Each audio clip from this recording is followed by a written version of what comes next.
this is a lot better naman, di ba? So, next hotel, Ramiro. Booking a Grab taxi to this area is a failure. So,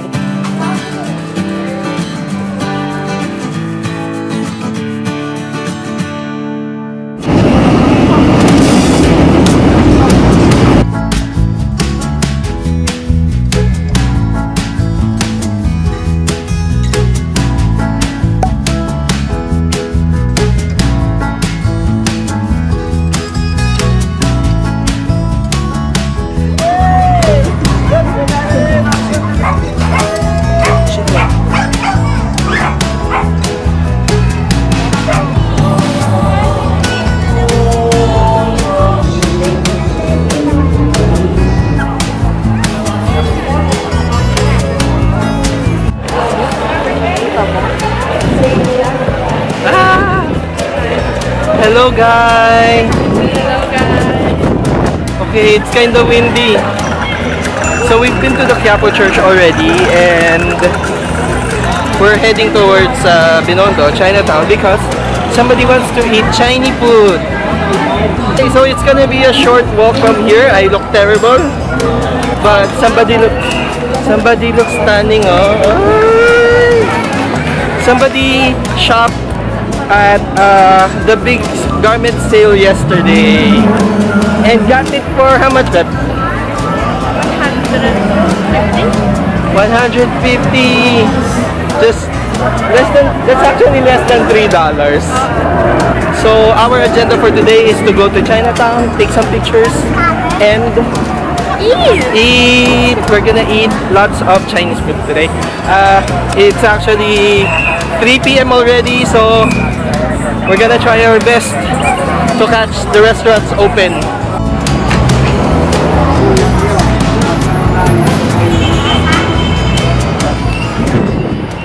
And we are back! We are back. Okay, so we're now here in the Escolta area. This is Escolta Street. And this was the financial district of Manila during the American times. That's why we have this beautiful buildings out here. This one here is the Burke building. Oh no, this is Burke building. This is the first building that had an elevator. At my back is the Regina building. So most of the buildings here are Art Deco.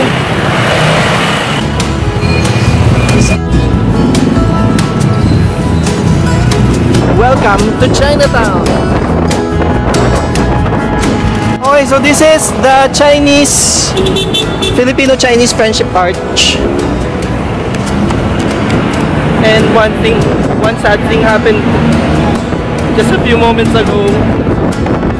We were shooting and my camera died.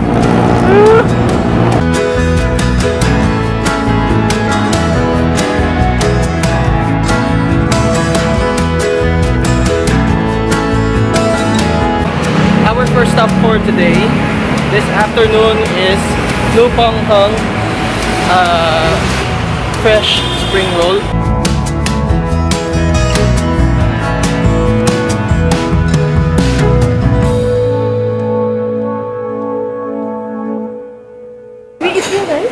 Outside na lang, it's hot there.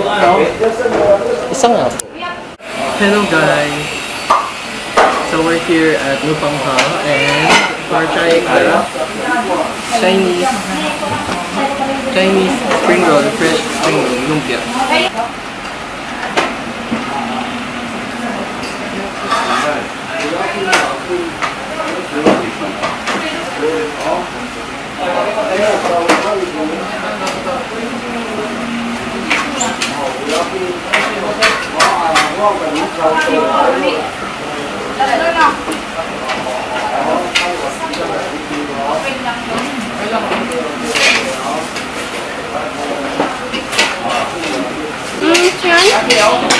Masarap. What do you think about the lumpia? It's very nice because it's vegetable and meat inside. So when you eat it and you taste it like not really spring roll yet. Yeah, it's the nice part about that is that you think that it's something you know, but when you bite on it, it's totally different. Talaga? Steamy.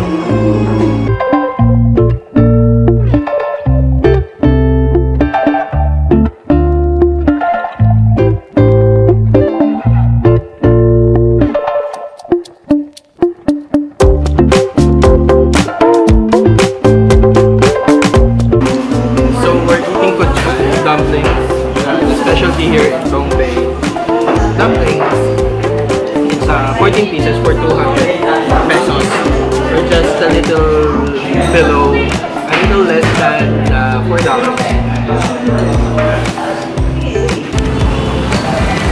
Ladies and gentlemen, my very classy girlfriend. So classy.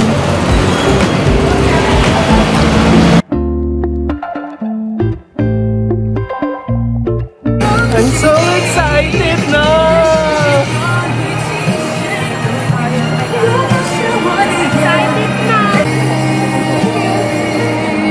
Alright guys, so we're on our way to our next and final stop for today, which is Waying. All good food walks and in Waying. But before we arrive at Waying, let us get the opinion, let's get what she thinks about the steamed dumpling. So nice. Why is it so nice? Because I like vegetable dumpling. Oh, she like vegetable dumpling pala. So it's your favorite? Yes.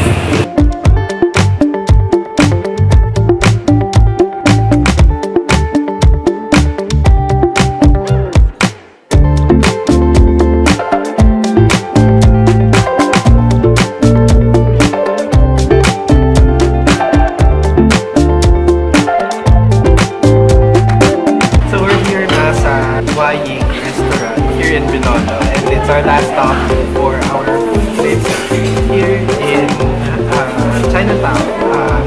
This is Sodalin's first time here in Chinatown, and it's our first time here in the Philippines. Spare ribs, chicken feet, and we also have fried rice, siopaw, and pechay with oyster. Yes. So that's it. So we're just waiting for more food to come in so we can start eating. But I feel that somebody wants to eat already. She wants to start now. Okay guys. Let's eat na. Just taste na.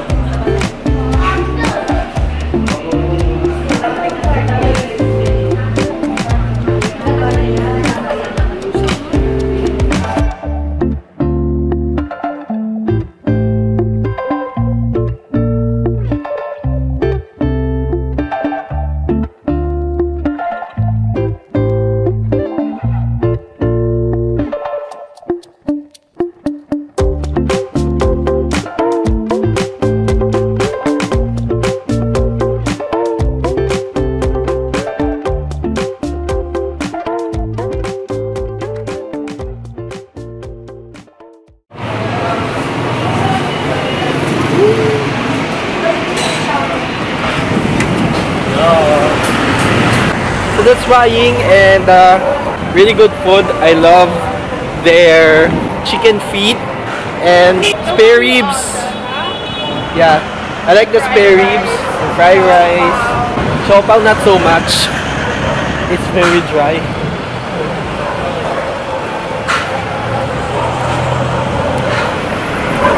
So yeah, that's it for tonight.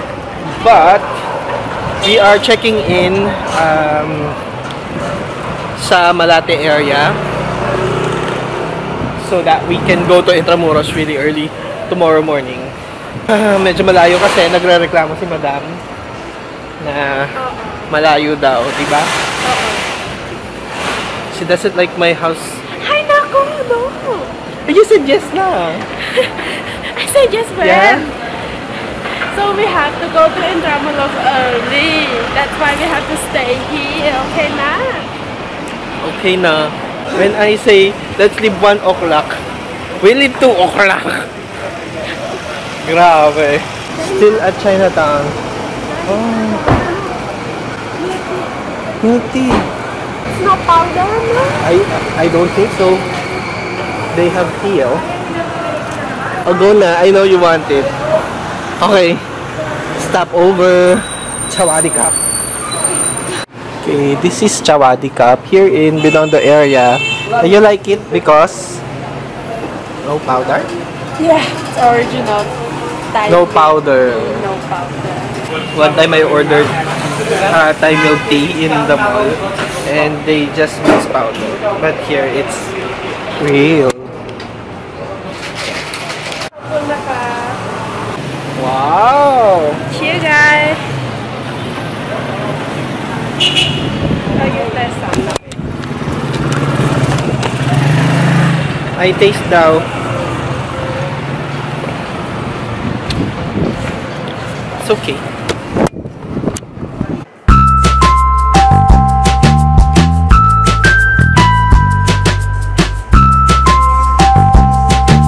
Okay, guys.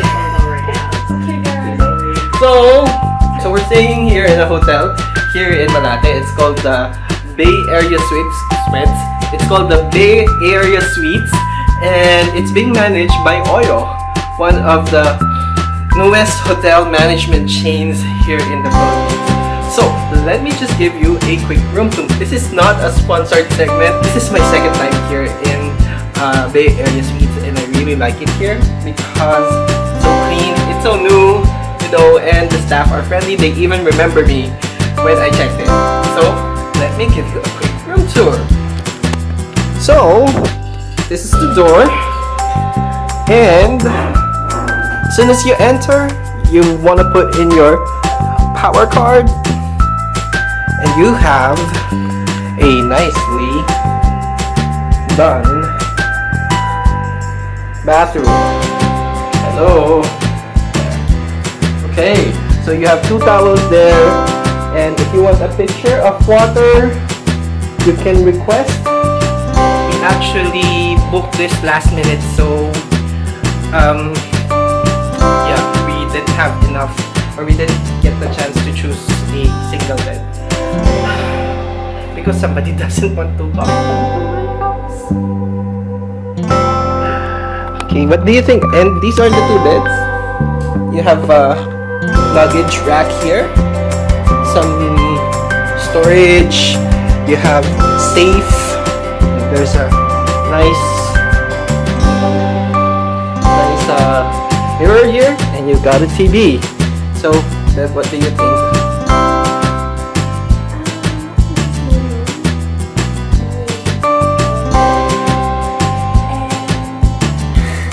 We're gonna rest for now, and I'm gonna start working. Ooh, and you can see Robinson's Manila from here. There you go. It's Robinson's Manila. Napakalapit lang. Okay, awesome. Alright, so I'll see you guys tomorrow, and you have a great day. Make sure to like, share, and subscribe, and hit that notification icon so that you're always updated every time I upload a video. And until next time, Tata for now.